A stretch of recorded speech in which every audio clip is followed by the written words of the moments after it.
Hello, I'm Frank DeSimone, Village President, and welcome to Spotlight in Bensenville. This episode we are discussing Public Works, Stormwater, and Wastewater Management with our guest, Joe Caracci, Director of Public Works. Joe, welcome to the show. Thank you very much. Let's start off by, what is the difference between a sewer and a storm sewer? Great question. So here in Bensenville, we actually have separate sewers. So there is a sanitary sewer and there's a storm sewer. So some towns have them combined. We here are fortunate enough to have them separated. The difference between them, sanitary sewer, this is all the waste that we collect from your home. So this is your kitchen drains, your sinks, your toilets, your washing machines, things like that that get into the sewer, that you flush down the sewer basically. Those all get to our wastewater treatment plant. Storm sewers are sewers that collect, or storm sewer system collect rainwater, snow melt, things like that, that basically come down from the sky and collect somewhere else. So what is stormwater runoff? Stormwater runoff. This is basically anything that doesn't get into our pipes, our storm sewer system. So when rainwater comes down, it hits rooftops, it hits pavements, sidewalks, driveways, things of that nature that are impervious. The water has to go somewhere. If it can't get into the system, the pipes, it runs through low areas of town. So that's kind of what stormwater is. And weather can really impact stormwater runoff. Take our first rain this year. I mean, we were in a drought. We got no rain this spring. And when we got that first heavy rainfall, a lot of it soaked into the ground. So that was great. 2 days later, we get another rain event. Now the the ground saturated, that water has no place to go. It starts running off into our impervious areas. So why can stormwater runoff be a problem? Number of different things. It can erode stream banks. If you get enough velocity on stormwater, it really takes out some of those stream banks and can erode away some of that earth. It also damages our aquatic habitat. Our stormwater goes into our streams, into our ponds, into our lakes, things like that. And we could really do a lot of harm in impacting the fish life, the wildlife, and things like that with our stormwater runoff pollutants that get into our streams. But again, the one everybody likes to talk about is the flooding. Again, it can cause private and public damage due to stormwater runoff. How does the runoff become polluted? A number of different ways. I mean, if you think about it, there's a lot of pollutants that are naturally in the ground. People put pesticides and herbicides and things like that on their lawns. Water runs off, collects that. It can collect oils, it can collect bacteria, debris, anything that's on the roadways. Water will pull all of that and end up polluting the roadway or the streams. How could stormwater runoff contribute to the flooding?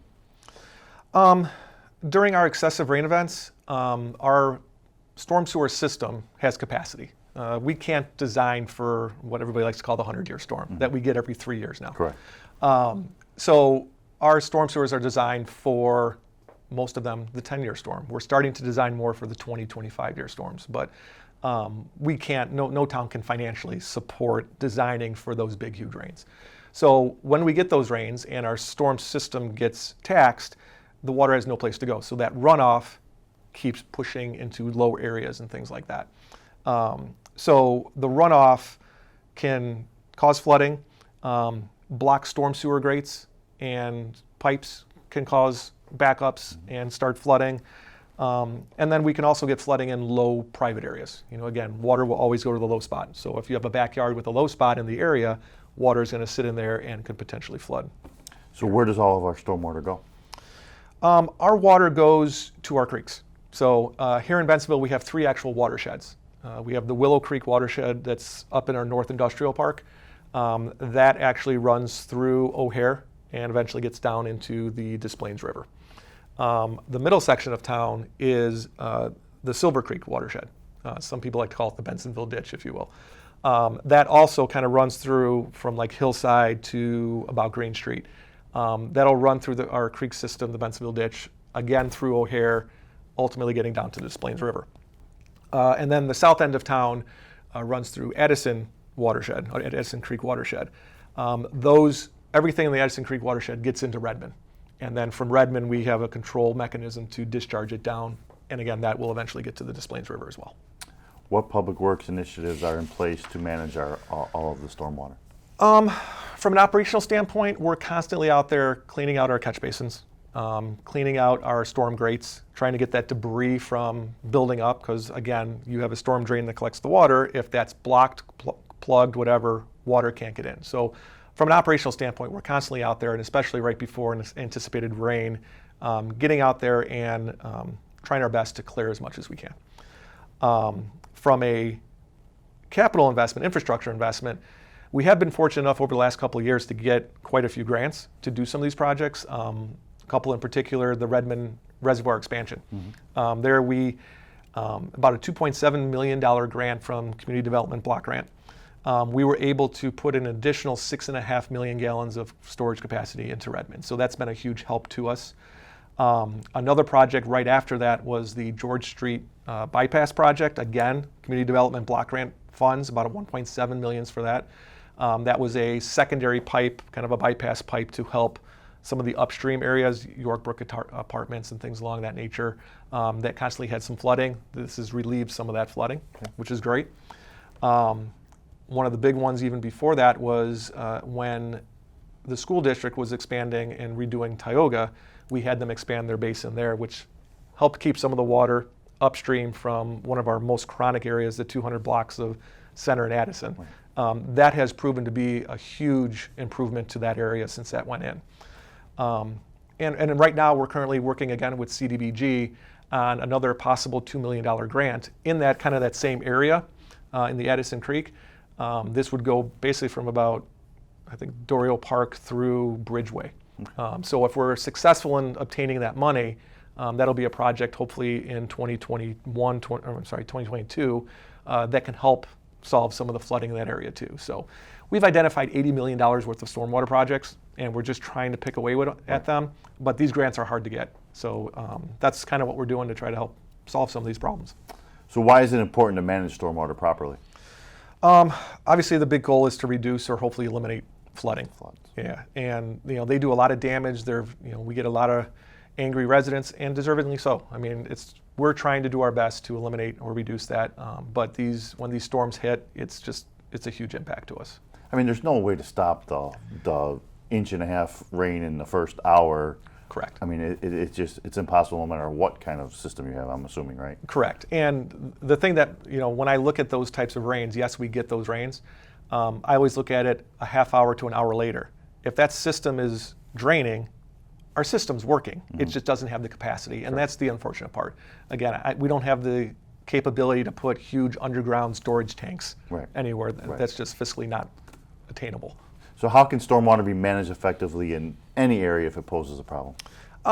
Again, not every problem can be solved by an infrastructure project. So the best thing I can recommend is, we get out there as much as we can, like I said, but having residents help out. If you see a storm or you see something coming and you have a catch basin out in front of your yard, try to pull any debris that you might see out there off the street, pull it back a little bit. Just understand that if the system gets taxed and it starts to rise, all that's going to go right back in there. So pull it off far enough away so that we can try to keep our basins clean. And then the other thing too is, refrain from dumping anything into the storm drains. You'd be surprised at what we see people dump into storm drains. We have an environmental responsibility to keep those things clean. People are dumping their old, car oil that they don't know how to get rid of, or old gas from last year that they want to get rid of. There's ways to environmentally get rid of that. Naperville has a household hazardous waste disposal every Saturday and Sunday over at their yard. It's free to residents. So just looking at trying our best to keep those systems free and clear, keep them from blocking. Anything that the residents can do would help. How can residents find out more about preventing stormwater pollution? So we have a whole stormwater management section on our website. If you go to the village website, www.bensenville.il.us. If you navigate to the department section, go to Public Works. Under engineering, we have an entire section for stormwater management. I have a bunch more questions. You got a few more minutes? Sure do. We will be right back after this short commercial break.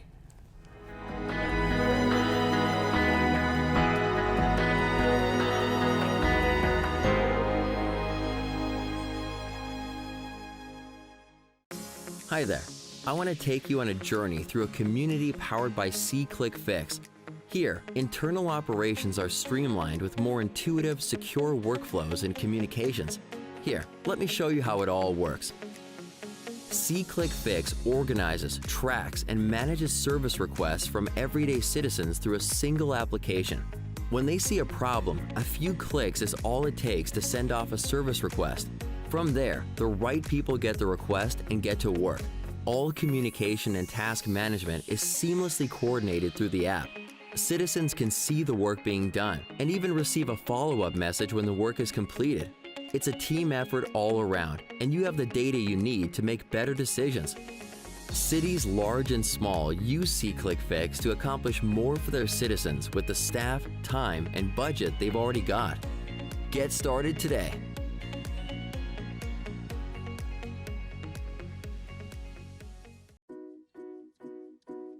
SeeClickFix is a tool to report non-emergency issues to City Hall, built to be easy to use for anyone on the go. When you see an issue, take less than a minute to report on SeeClickFix. First, hold the app and press Report. Then, press the camera icon to take a picture or video from the app or your image gallery. After that, the app uses geolocation to capture your exact location, or you can manually choose your location or address using the Map tool. When you press Issue Title, you'll be able to choose from the request types that your local government provides. You'll finish up by including a brief description of the issue, such as where it is, what it looks like, and any other important information to help your local government fix the issue. Then, press Done, and then Submit, and you're ready to go. SeeClickFix, a simple and valuable way to help you build a stronger community.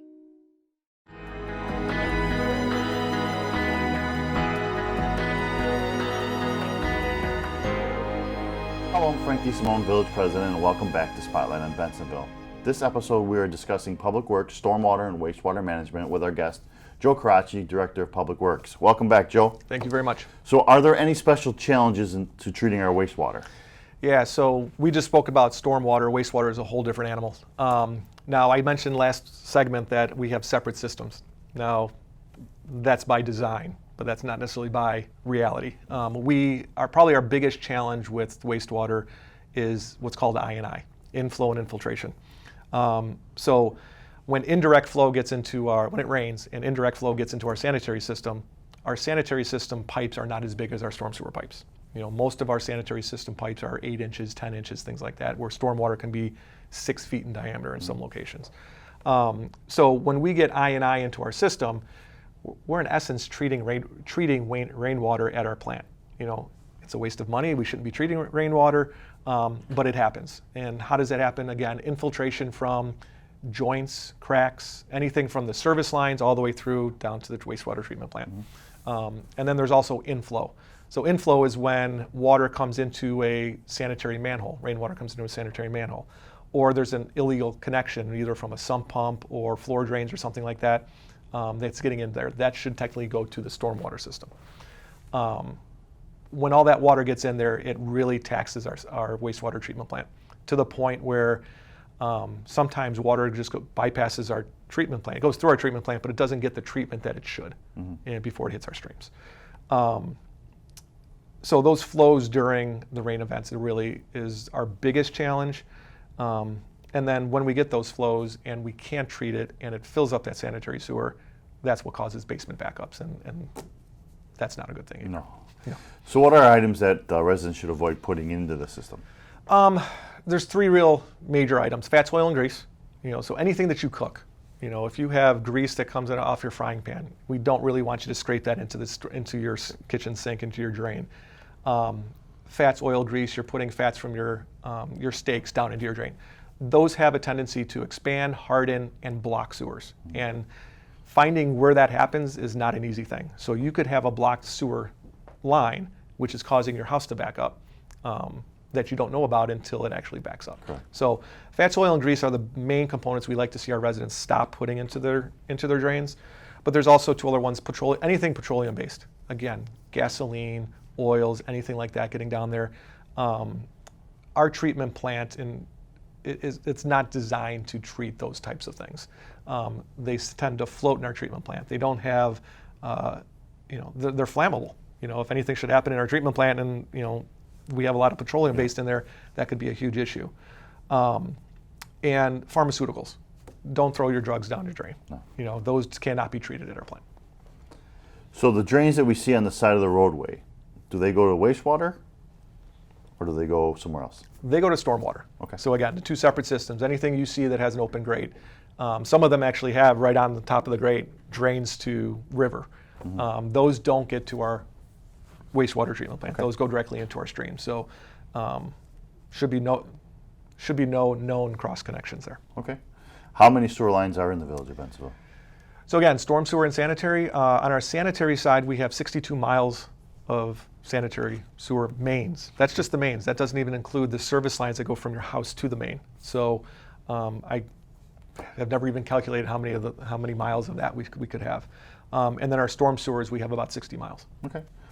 So where does the water go once it's treated? Once it goes through our plant, we actually discharge into the Addison Creek, right upstream from Redmond. So eventually, we discharge. It's probably about 200 feet north of the discharge into Redmond. So it gets into Redmond, and then again, we control Redmond's discharge rates, ultimately down through into the Des Plaines River. How much on average does a person contribute to the wastewater daily? US EPA has estimated that it's between 70 and 100 gallons per day per person, which is, when you think about it, 18,000 residents, that's about 1.8 million gallons per day. Okay. That's just the residents. Right. We also get about 1.4 million gallons a day from our rather large industrial park. So our average daily output that goes through our plant is about 3.2 million gallons a day. Our design is 4.7, so we do have some capacity in there. All right. Are there pollutants that cannot be successfully treated? I know you said petroleum is one of the big ones, right? Yeah, petroleum is very difficult for us to treat. Any sort of metal, copper, aluminum, those types of things, they tend to settle down and they don't get treated. They basically get transferred into our sludge, which then gets land applied. So metals are very difficult for us to treat. But anything that gets through our system, we have a permit through the EPA. And we're able to hit our permits on every single nutrient or pollutant that gets through there. The two big hot topics right now are phosphorus and nitrogen. Okay. So we just completed a few years back a full upgrade of our wastewater treatment plant. We did put some phosphorus removal opportunities in there, so we're meeting all of our limits at this point. Speaking of the treatment plant, how many people does it take to operate the plant? Currently, we staff it at 6 people, and that's both for the plant and for the 62 miles of collection system. Okay. We also have 19 lift stations that we manage too. So those 6 people are able to manage both the collection system and the plant itself. About how many laboratory tests are run at the plant? Weekly, we do about 25. So that equates to about 1,300 a year of daily or weekly tests that we do. But we also have quarterly, biannual, and annual tests that we have to perform. There's about 350 of those. So all in all, each year, we're doing close to 1,700 tested a year. What are some things residents should know that impact our sewer rates? So the way we calculate our water and our sewer rates basically is, we obviously have personnel costs. We need people to run the plants. We need people to maintain the plants in our collection system. There are operational costs that are necessary to operate the plant, whether it be chemicals, repairs, parts, all that kind of stuff. Capital investments, we spend about $1.5 to $2 million a year in water and wastewater improvement projects. That gets charged in there. And then there's also debt service. So as I mentioned, we just completed a few years ago a $30 million upgrade of our wastewater treatment plant. We did that through an IEPA loan. So we are paying back that loan. That's part of that debt service. So that's really what comprises that water and sewer rate structure.